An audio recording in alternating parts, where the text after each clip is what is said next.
me or Deborah Davis. Those are over there. Another announcement is we are looking for an accounting firm that might be able to manage our books or whatever at a reasonable price since we're nonprofit. And if anybody has any suggestions on any such firms, let me know. And I guess Justin will take it from here. Excellent. Hope everyone's doing good tonight. I don't think that's what Do we have announcements? Brief announcements? that was it. All right. All right. Excellent. I've been a fixture here for decades. I actually was the speaker at the first Smart Life Forum meeting that was held more than 20 years ago. For those of you who don't know me, I'm Steve Fowkes, but I just wanted to let everybody know that I'm starting up what I'm calling a self-care working group, which is going to meet at my house on 3 different days of the month, so it'll make it easy for people to find a day that works for you. One will be on a Sunday. It'll be 3 hours, and then on a Monday night and a Thursday night, and the Thursday night's going to be the 4th Thursday night of the month. So it's going to be 1 week from today, and 1 week from January's meeting, and 1 week from February's meeting, so it'll be very easy to remember. And it's a $20 charge that can be waived, and so if you're interested in putting into practice some of these modalities that we're talking about here, give me a call or go to meetup.com and join the Project Wellbeing group. Any more announcements from anyone? Anyone?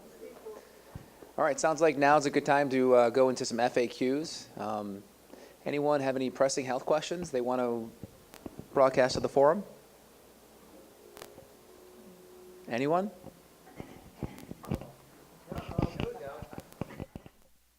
Hi, my name is Sharon. I just want to tell you how wonderful ozone is for your teeth. Because I was away and I had a tooth act up and the whole side of my head was just burning. And I took antibiotics out of desperation and pain pills. And when I got home, I went and saw my dentist and she did an ozone shot right where the tooth was going. She said it was dying.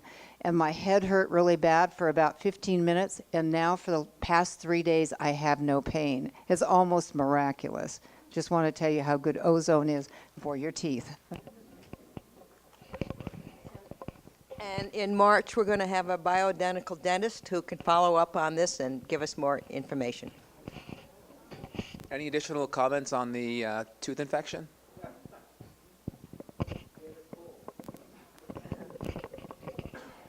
Okay, it's not ozone, but I had a tooth that was hurting. You know, and this is like on a Thursday with a holiday weekend coming up. I ended up taking liposomal vitamin C, about probably 10 grams a day, and the pain went away, and I canceled my dental appointment and just went to the next regular one instead of having an emergency on Sunday.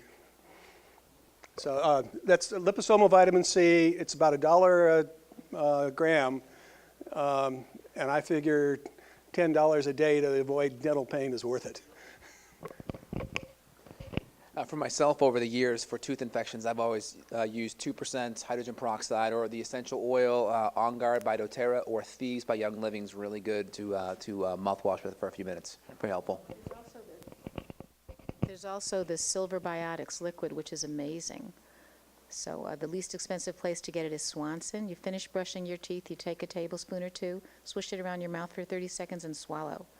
Antiviral, antibacterial, antifungal, no overdose.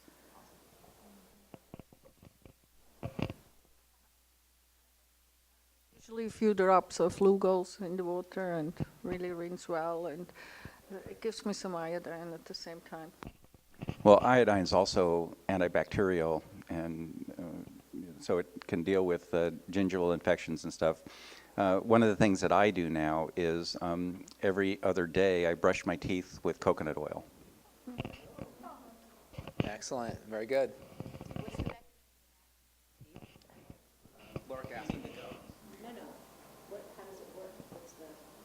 What about the coconut oil? Coconut oil is just fat for the cells in the gums.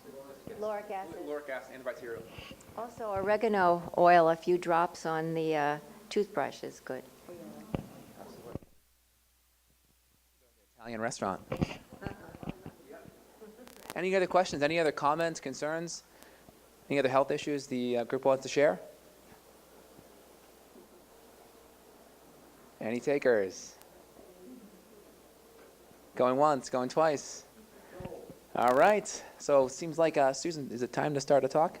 If nobody else has any issues No they more? want to discuss, any curiosities, any interesting things? Byrne, how about you? You always have stories.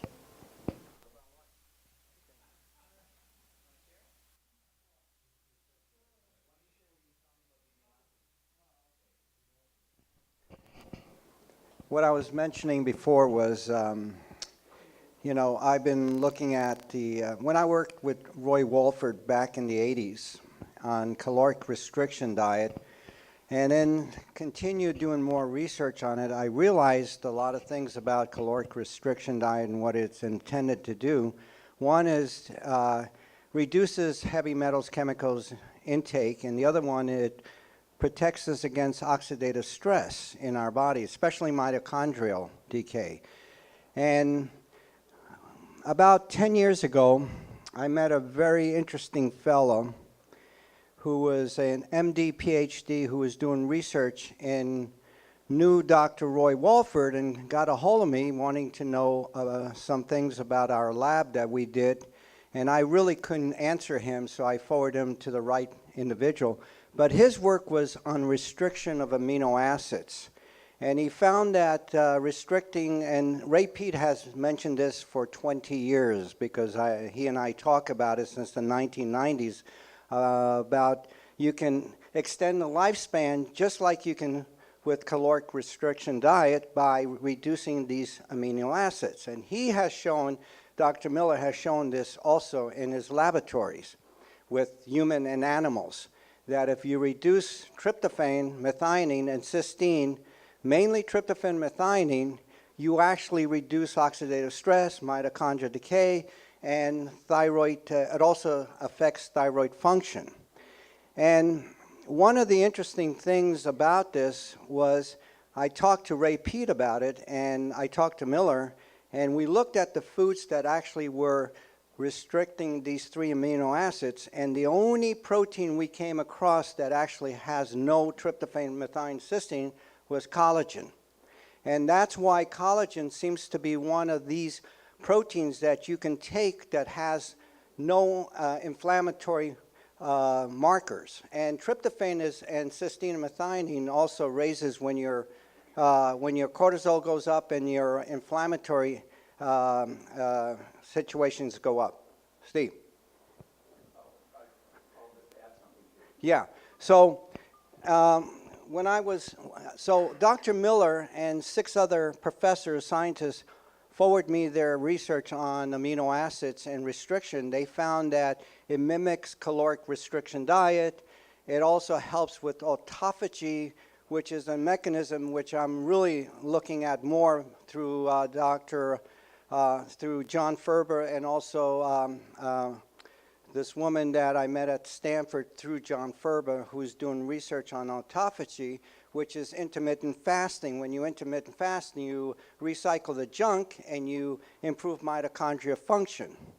And it's exciting what you can do with intermittent fasting if you do it correctly. And that's what I've been doing for the last 20, 30 years. Since I met Roy Walford, we fasted together in laboratory to measure our blood and to see the oxidative damage that occurs by, exercising and fasting and what nutritions are important in our diet. And now there's more evidence today that if you reduce these 3 amino acids, in animal studies it shows it has identical life extension as caloric restriction diet without going into the caloric restriction. And also, another exciting area I'm working with is Dr. Elizabeth Mazzio, M-A-Z-Z-I-O, and Dr. Karam Solomon. They both won Science of the Year. Both are brilliant scientists that are looking at medicinal plants for the last 20 years and identifying which plants actually have anti-tumor mechanisms, anti-proliferation. And we've been conducting some work together now for 4 or 5 years on patients with cancer. And so far, with UCSF, we're conducting the studies with UCSF and the Medical Clark Foundation, and we're seeing amazing results on reduction of cancer on all of them, and these are pancreatic and liver cancer so far that I've taken on only. So that's Elizabeth Mazio. Steve S. One more uniqueness of collagen protein is that when you pre-digest it, you don't get excessive amounts of MSG. A lot of people who are metabolically compromised, who have maybe calcium excesses, magnesium deficiencies, which is a very common deficiency in the United States, and vitamin D deficiency that messes with the calcium and therefore the magnesium, that people become sensitive to MSG. They have what's called Chinese restaurant syndrome reaction to MSG. And every time you take a normal protein, doesn't matter pretty much any kind of protein, vegetable protein, animal protein, typically the MSG content of the protein is roughly 25 to 35%. It's a massively used amino acid. And so when you pre-digest the protein, even if you don't take it all the way down to free-form amino acids and you take it down to peptides, it just mobilizes that MSG so powerfully that it overwhelms people, and you get people can get headaches and they can feel off. But unlike those proteins that are 25 to 35%, collagen protein is only 10%. And so most people can take it as a straight, pre-digested product without having to worry about trying to spread the protein out over time. You can take it all at once, and most people don't react at all. And Bern, those amino acids were tryptophan, cysteine, and methionine. And just for people of practical purposes, if you're not taking the amino acids in isolation, you'll be getting them from whole food sources. So according to Bern, the sources that are highest in those amino acids are the lean meats, right? The lean meats. And the ones that are lowest in the amino acids, and the bad amino acids that Bern was talking about, would be the organ meats or the fattier cuts. And interesting enough, if you read the book Nutrition and Physical Degeneration by Weston A. Price, he talks about the ancient cultures considering the muscle meats as something that was less desirable, and the organ meats and the fattier cuts being much more health preserving. So you want to eat like thighs and drumsticks of turkeys or chickens. Bacon. And all that. Yeah, you want to eat those because they're lower in these amino acids. Gotta love bacon. Any other questions, comments? I would love to ask for a favor. I'm working on a project called Track for Humanity, and it's something you could compare with the A1 cancer walk or something like this. It means you're tracking in the Himalayas to support Nepali children. Now, I'm trying to get a lot of people from various Silicon Valley companies. I have already quite a bunch from Google and Apple, but I would like to get those flyers into more companies. I can't put them there because employees have to place the flyers. So if you work for any Silicon Valley company, I really would appreciate if you take one or two and hang them somewhere up. Thank you. Excellent, thank you. Any other questions? Yep. Are there any magic bullets for leaky gut? Leaky gut magic bullets. It's not pretty.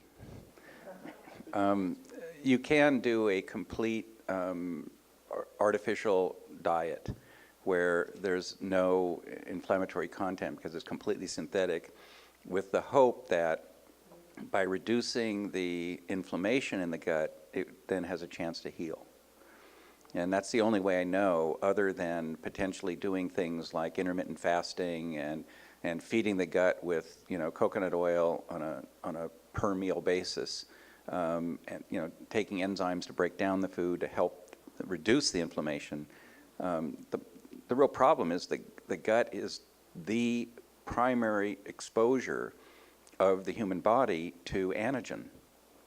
And 90% of our antigen presentation takes place at the gut level.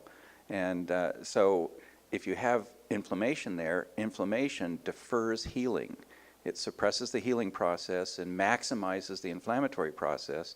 and they're inversely associated. So as your inflammation goes up, your healing goes down. So once your gut gets to the point that it starts to be permeable, all that does is raise the inflammation to the point that you're cycling out of control. One other technique that I know about, but I don't know how effective it is in a practical environment, is zinc. Zinc is necessary in the gut to cause the tight junction gaps to zip closed. And when you have inflammation, your body sequesters iron, zinc, and copper to reduce the growth of microbes. And because you need the zinc for your gut, when the zinc is sequestered, it encumbers gut healing independently of the inflammatory effects. And the zinc, as it's sequestered, interferes also with antioxidant enzymes. And so what you can do is make it a practice to put zinc supplement, a small one, 5 or 10 milligrams, tiny amount, in every meal that's eaten, so that at least you're feeding the gut from the gut side, and not if your body can't do it from the blood side.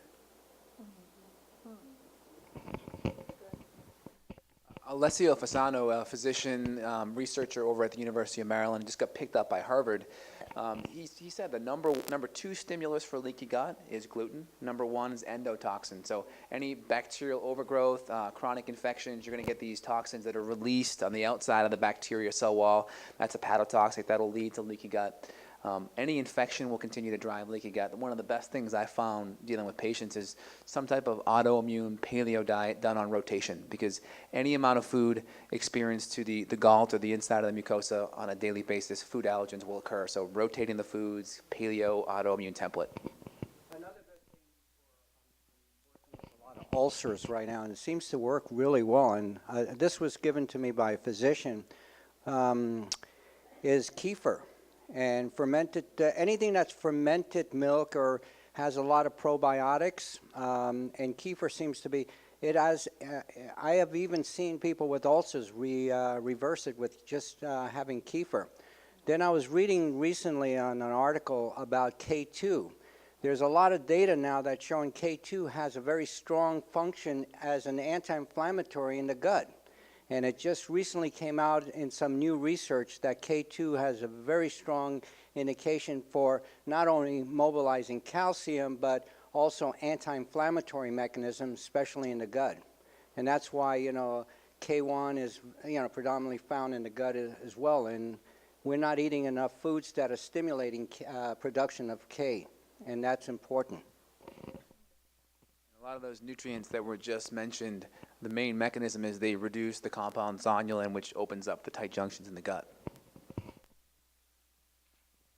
There's a medical center up in Santa Rosa, True North Center or something like that. They do water fast, and they'll do typically a 3-week maximum, I think, of 6 weeks of water. This is in residence. You go there, they lock you up, medically supervised, and it's apparently very effective in inflammatory conditions. You may not want to eat yourself for 6 weeks, but anyway, it's a point. That's Dr. Goldhammer's clinic. Any other questions, topics, concerns? Sure. Does anyone have an idea on what the best and easiest tests are for allergies? I've heard about a company, Steve, named MRT, but nothing seems to be conclusive.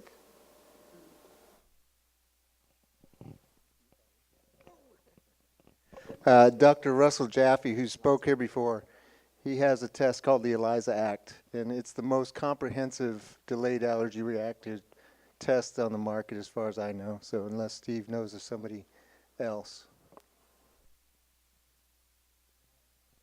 Yeah, ELISA Act's a great one. I had a conversation with he's coming here in 2 months, immunologist at UCLA, Vajdani, and we've had conversations about the ELISA and also his new lab, Cyrex. And they do an IgG, IgA panel, and Jaffe does a different panel that he runs, and they're both comparable.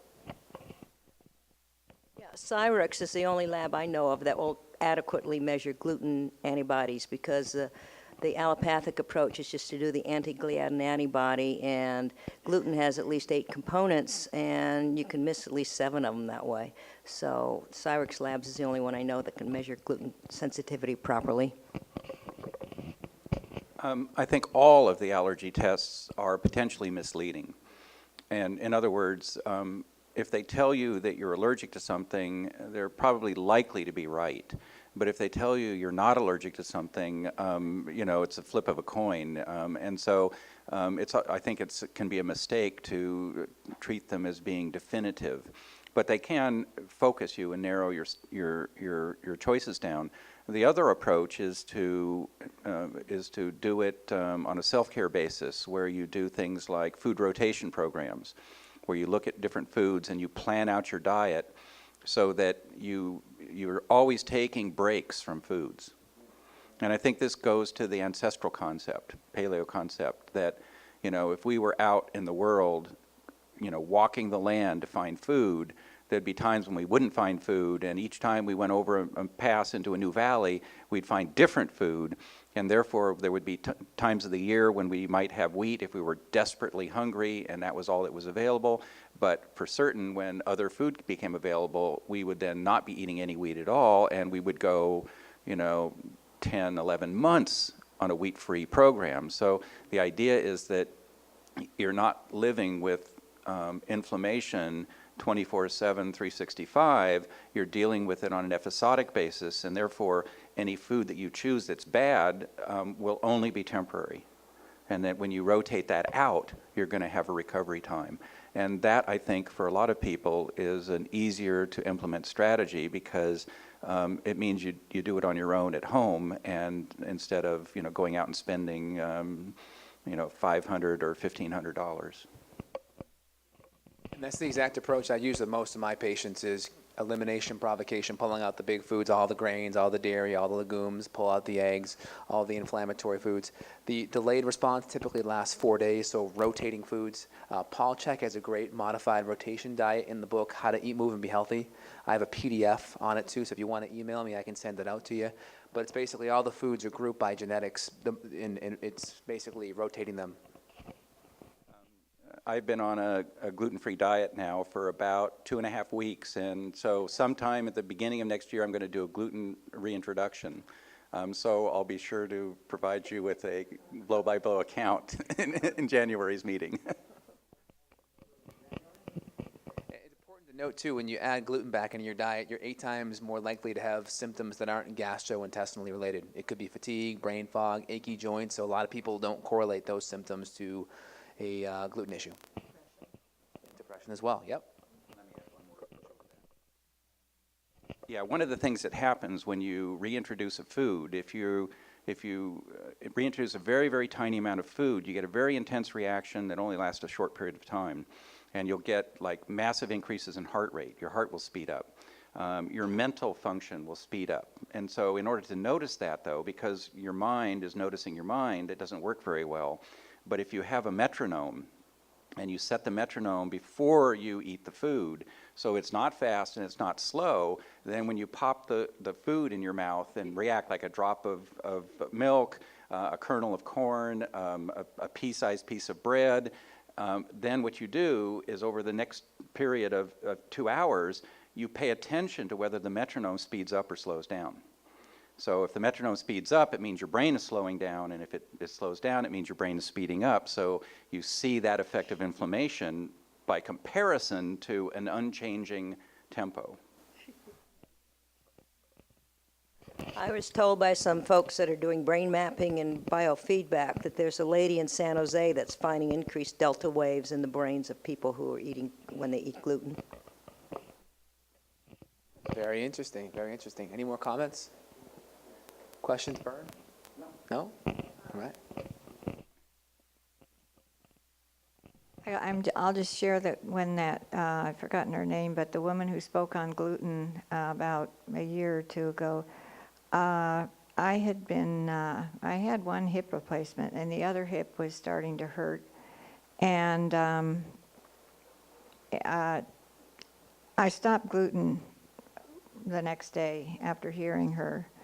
And the hip irritation went away and didn't come back. I was hobbling up. I couldn't even step up on the, when I go upstairs to my condo, it's on the second floor, I had to, it was starting to hurt enough that I had to always step on my good leg up to the step and then drag that leg up.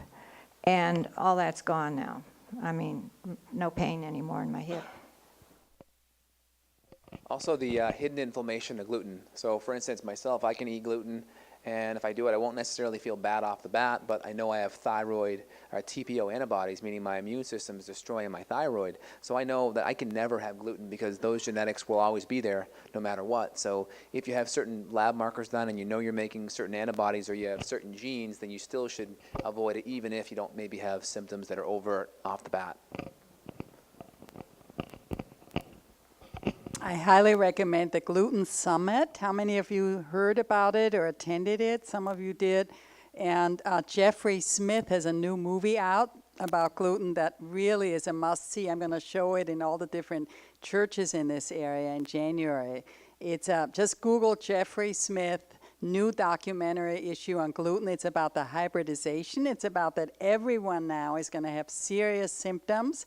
The kids, the adults, I see people with very serious health issues in my practice, even before there was not an issue, due to the changes in the hybridization of the gluten. So in his movie, he explains it. It's simple, it's easy, and I recommend everybody gather people in their home and show the movie. It's phenomenal. Over 50 years, gluten content has increased 50%. And the wrong, it's from, was it einkorn wheat? Is that where it's coming from?